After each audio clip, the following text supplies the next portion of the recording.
أعوذ بالله من الشيطان الرجيم. بسم الله الرحمن الرحيم.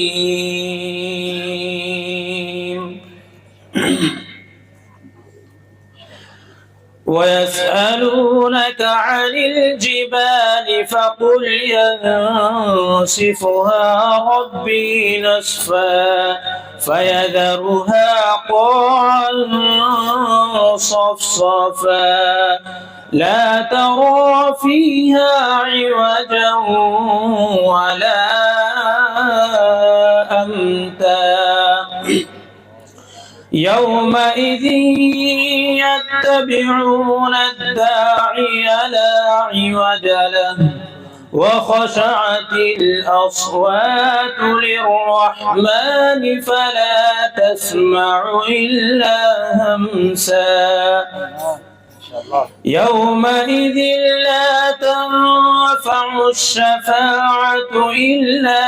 من أذن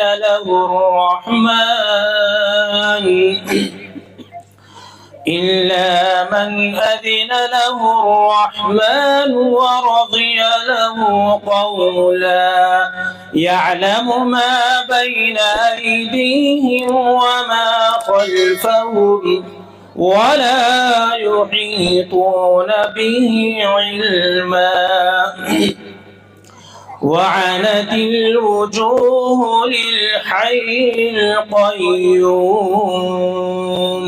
وقد خاب من حمل ظلما ومن يعمل من الصالحات وهو مؤمن فلا يخاف ظلما ولا هضما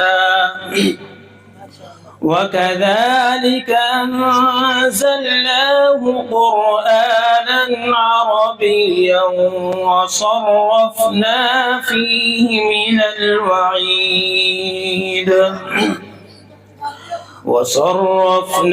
فيه من الوعيد لعلهم يتقون أو يحدث لهم ذكرا فتعالى الله الملك الحق ولا تعجل بالقرآن من قبل أن يقضى إليك وحيه